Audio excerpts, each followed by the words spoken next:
yang saya banggakan, alhamdulillah pada kesempatan pagi hari ini cukup lama tidak bertemu dengan saya, dan alhamdulillah pada kesempatan pagi hari ini kita bisa bersama-sama kembali, dan alhamdulillah semoga Allah senantiasa melimpahkan kenikmatan dan kerahmatan kepada kita semua, dan semoga dengan kajian ini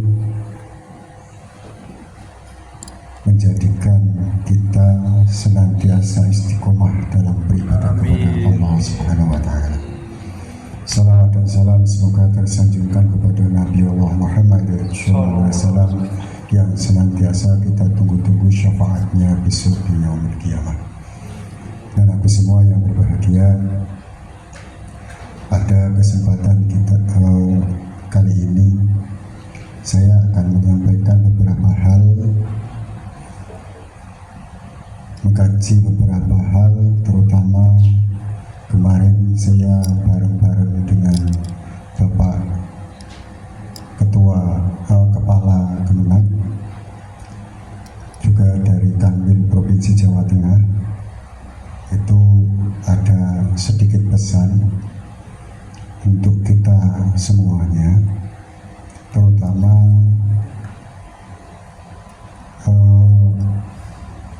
kepada generasi muda Islam. Yang namanya generasi muda Islam itu tidak hanya yang umurnya nom, tapi siapapun yang masih bersemangat dalam berislam, maka itulah generasi muda Islam.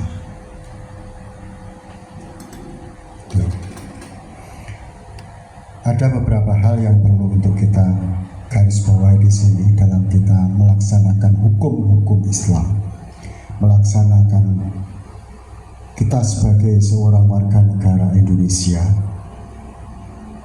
pada khususnya, dan sebagai umat Islam pada umumnya, ini agar kita ketika melangkah itu harus benar-benar sesuai dengan apa yang menjadi keyakinan kita, sesuai apa yang kita yakini. Nah, di tengah kemelut seperti ini di Indonesia, banyak sekali hal-hal yang sekarang kali ini muncul berbagai macam aliran-aliran. Itu kita tidak usah bingung, tidak usah repot. Yang jelas kita harus menyikapi dengan keyakinan kita sendiri. Gitu. Sebab apa? Allah itu menciptakan aturan kepada kita berupa hukum. Itu ada dua. Hukum yang langsung kepada Allah, dan hukum yang untuk kita semuanya, kemanusiaan yang bersifat kemanusiaan.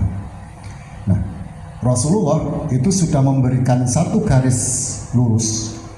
Kalau itu hukum yang berkaitan dengan Allah, maka itu harus sesuai dengan apa yang ada di dalam Al-Quran dan hadis. Contohnya apa?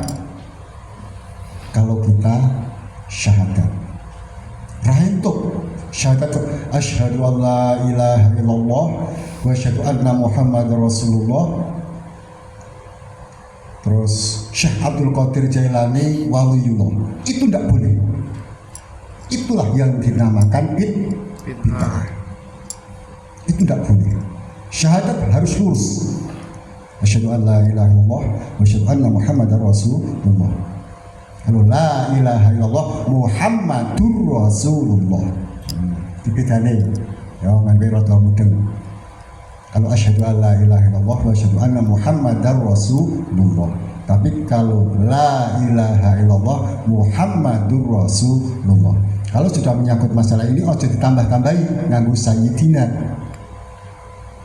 La ilaha illallah Sayyidina Muhammadur Rasulullah. Rahim tuh. Kalau itu mendoakan Allahumma sholli ala sayyidina wa habibina wa syafi'ina wa dhukhrina wa maulana Muhammad, itu no problem. Sebab itu tidak ada pada garis syahadat. Itu. Ini kalau hukum seperti itu. Kadang kurwaton ono kata Muhammad itu langsung ditambahi sayyidina. Ono aturane, ngono lho. Nih. Sholat, demikian juga sholat itu juga sudah ada aturannya tersendiri. Bacaan yang wajib mana, itu yang penting. Masalah gerakan ya wis ben gerakannya warna-warna, ana sing Allahu Akbar langsung sedekap, ana sing sedekap ning kene, ana sing sedekap ning kene, ana sing sedekap ning isor. Ayo wis ben aja meneh kaya ngono Allahu Akbar langsung mengisor, ya ora apa-apa, ora sedekap. Sebab itu tidak ada aturan secara paten. Tapi yang patennya apa? Salat itu diawali dengan takbiratul ihram, Allahu Akbar. Kadang double Allah, misal takbir Allahu Akbar, isi tambahin Allahu Akbar kabiro. Sorry, saya masih agak batuk. Sudah 1 minggu ini, kebetulan hari Sabtu yang lalu saya ambruk, nggak kuat karena kecapean, terus saya sakit. Ini masih batuk sedikit, nggak apa-apa ya? Iya Pak. Itu. Jumlah Allahu Akbar, Astagfirullah ihram, Allahu Akbar kabiro, alhamdulillah. Saya sering itu ditanya sama jamaah seperti itu. Ya orang mulai doa iftitah itu ya kabiro, untuk Allahu Akbar kabiro, salah. Malah orang sing kabirau, bener orang kabirau, bener rapopo. Wong sing ana ngerayo no Allah ya Allah biasa. Itu hanya masalah logat. Ya ora usah bingung, itu lugat. Allah ya Allah. Ya apa? Ana sing min syai'in ya min syai'in.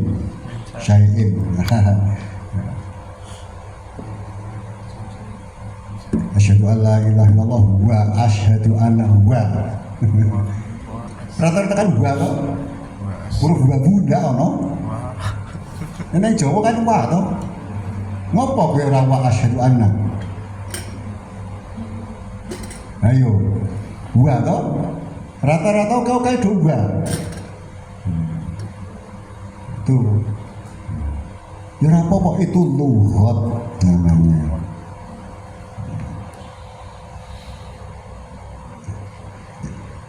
Sholat misalnya aturan dewi dan seperti apa. Kemudian kalau masalah bacaan juga sudah ada aturannya sendiri. Wajib al-Fatihah. Doa iftitah ono sing nganggo kabiro, ono sing nganggo Allahumma ba'id, no problem, enggak masalah. Wong ora nganggo ya ora apa-apa. Suratan pendek. Suratan. Kalau sholat ini keliru nih. Imam-imam yang ada di Indonesia Raya ini itu nak sholat dewi ya paling ina awalnya karo kulhu apa idaja karo kulhu, tapi ketika imami yus rambah sawatawallah ngomong bahasa syukur-syukur dewi banget dan dianggap pinter. Padahal kalau Rasulullah itu enggak. Kalau kira-kira berjamaah piye itu ya. Ketika di pondok saya dulu ada 2 sholat, kalau tarawih dan sholat tarawih, satu yang untuk umum sholat ngebut kayak itu di masjid, nanti di dalam ada sendiri, itu yang di dalam itu hanya 11 rakaat. Tapi ya itu yang di situ hafid semua. Kebetulan yang belum hafal seluruhnya 30 juz itu cuman saya tokdil, lainnya sudah hafal semua. Cuma saya tokdil karena saya tinggal di dalam dan saya suruh mendampingi Yahya terus itu. Cuman saya tok, itu suwine ramu itu. Nah, paling tidak ada 3-4 juz dalam semalam. Tergantung siapa yang imami. Yang imami itu tidak kiainya, gantian para hafid, semampunya hafid itu. Kalau mampu 2 juz ya cuma 2 juz, mampunya 3 juz 3 juz, mampunya 5 juz ya 5 juz. Nah, sing makmum ya kudu siap gitu. Ini. Jadi melihat siapa yang makmum gitu. Hanya umum ya pokoknya, bahkan pernah sahabat itu rakaat pertama kulhu, rakaat kedua kulhu, terus kulhu terus kemudian ada sahabat yang mengadu kepada Rasulullah, panggil dia, kenapa kamu kok suratannya hanya Al-Ikhlas terus? Saya suka dengan surat itu ya Rasulullah. Ya, bagus. Insya Allah ahli swarga. Kaya ngono kuwi.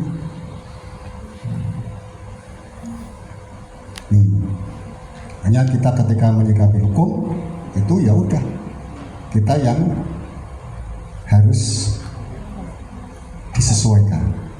Mana yang hukum itu berkaitan dengan Allah yang langsung, mana yang tidak. Puasa pun demikian, sudah ada aturannya. Yang ada di rukun Islam itu ada aturannya sendiri. Ada aturannya sendiri. Puasa ono aturane, zakat ono aturane, haji ono aturane. Ora entuk haji kok ning wulan Muharram, ora entuk. Aku jenenge umroh. Pak gimana? Sekarang kan kalau mau haji kan antriannya itu panjang sekali. Ya tidak apa-apa antrian panjang. Daftar ke Gaksi. Pak bisanya mampunya saya daftar sudah tua gimana? Ya tidak apa-apa. Kalaupun tidak jadi berangkat haji kan bisa untuk anakmu. Gitu. Gitu aja kok repot. Mana gue dari sekarang itu jangan punya cita-cita untuk menjadi orang yang sederhana. Pengen jadi uang sing cukup. Pengen apa-apa cukup. Pengen daftar haji cukup. Nah, kepengen jadi uang cukup ya otomatis utawa sugih otomatis ya aja dadi pegawai negeri. Wis itu ngono kuwi. Nah, saya sudah membuktikan. Saya kebetulan belum pernah daftar PNS dari saya lulus sampai 2014. 2014 saya karena aturan akhirnya saya bisa jadi PNS. Kemudian Desember 2015 sampai sekarang itu nek cara Jawane ruwono peningkatan. Mobil wae gak tahu ganti. Itu mobil saya beli sebelum saya PNS. Saya dulu dagang. Betul yang dikatakan oleh Bapak Menteri Agama. Nek kowe kepengin sugih aja dadi guru. Aja dadi guru, ning dadi apa dagang. Kon dagang. Benar itu memang betul, bukan itu meremehkan derajat seorang guru, itu bukan. Tapi cuman ya itu beda nih. Kenapa kok saya dari 95 sampai sekarang itu tetap masih berdiri sebagai seorang guru, meskipun pada waktu itu sebelum saya jadi PNS itu honorer itu gaji sebulan itu paling bisa dinikmati itu tidak sampai 1 minggu. Kok iso urip? Lah kita punya akal. Rasulullah sudah menyuruh kita untuk berdagang. Wis. Bahkan sampai thalabul ilmi walau bisin. Golek ilmu nganti tekan Cina. Itu ilmu apa? Ilmu perdagangan. Ojo keliru, ilmu agama bukan. Bukan ilmu tafsir dan sebagainya, bukan. Itu bukan pusatnya. Rasulullah menyuruh seperti itu karena ilmu perdagangan. Siapapun orangnya yang sampai sekarang itu yang tidak mengakui tentang ilmu perdagangnya orang Cina, sopo? Semuanya mengaku perdagangannya luar biasa. Makanya sampai Rasulullah menyuruh seperti itu. Nah, itu urusan dunia, itu urusan akhirat. Tapi itu ya namanya dunia itu penumpang akhirat itu. Dunia itu penumpang akhirat.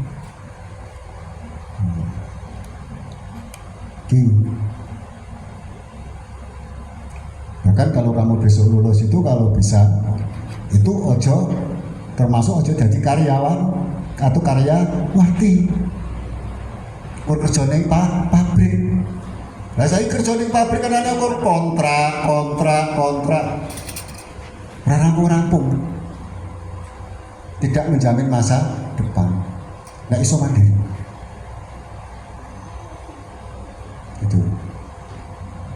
Itu yang memang dulu saya praktekkan seperti itu sampai sekarang. Saya sejak lulus sampai sekarang posisi saya sebagai seorang bos.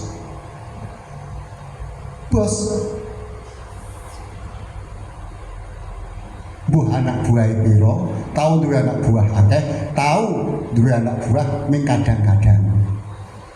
Kalau sekarang itu anak buah saya hanya kadang-kadang. Kadang takon kerja. Itu kadang murah harian. Seperti itu. Tapi kan posisinya saya tidak direk. Orang dikopang, tapi saya posisinya sebagai bos. Itu. Saya sebab apa? Saya mengendalikan perdagangan saya sendiri. Itu nih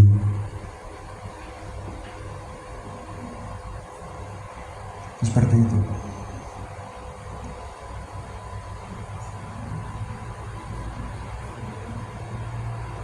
Itu kalau bisa itu seperti itu. So, ini harus jurusan mesin, iya, gawe bengkel, merekrut anak. Saya sarjana S1, tapi saya juga pernah bayari guru besar, profesor. Itu. Kenapa termasuk anak masuk dalam kategori anak buah saya, wong saya tak konang. Kamu sebagai formulator. Itu. Bahkan sekarang aja saya PNS, saya kan ketua guru agama se-Kabupaten Purworejo dari TK sampai SMA SMK. Pengurus saya itu banyak yang golongannya itu ya kebanyakan, bahkan hampir semuanya. Kalau yang PNS itu sak dhuwur golongannya. Si S2 meh merata, bahkan ada yang doktor. Kebetulan di Purworejo yang dokter baru ada 1, itu Pak Ridho, jurusan Rambat. Itu. Ya nggak apa-apa. Nih, nyatanya organisasi juga berjalan lancar, bagus. Dan ini ketika kamu berlatih organisasi seperti ini jangan kamu pikir ini akan tidak membawa manfaat yang tinggi. Manfaatnya tinggi sekali, bukan? Betul. Gitu gitu. Jadi kalau yang itu aturan langsung kepada Allah, aturannya sudah pakem, tidak boleh ditambah.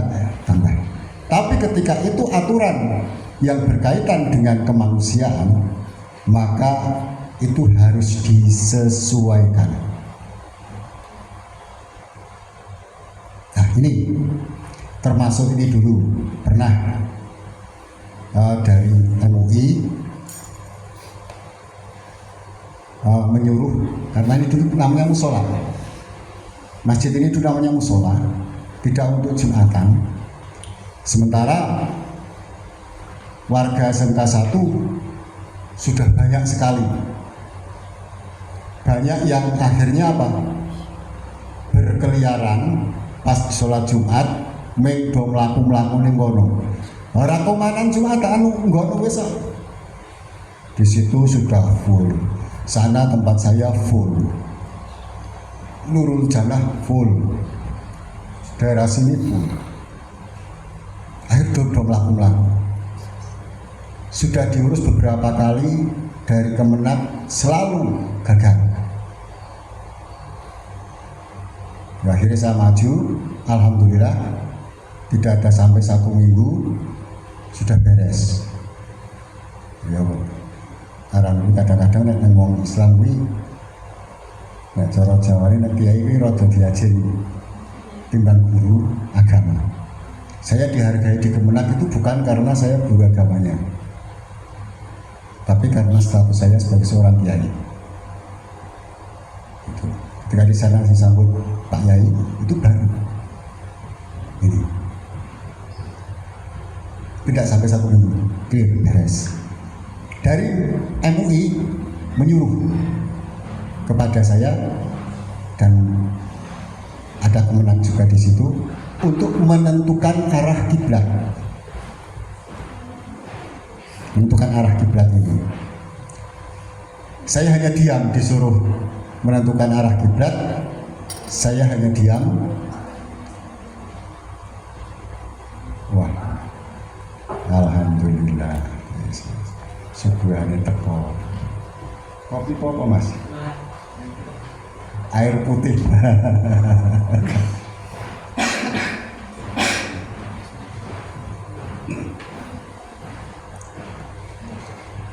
Ya wis karo nyambi. Ngemil. Oke. Lanjut. Saya disuruh menentukan arah kiblat. Nah, kebetulan saya juga masuk dalam tim falak di sini. Kebetulan cara Jawa ini kiai sing paling nom itu saya, paling muda dulu, yang rodo paham dengan ilmu falak. Ilmu falak ngerti orang ini? Kalau di Purworejo sini hampir belum ada yang mengajarkan di pondok itu ilmu falak.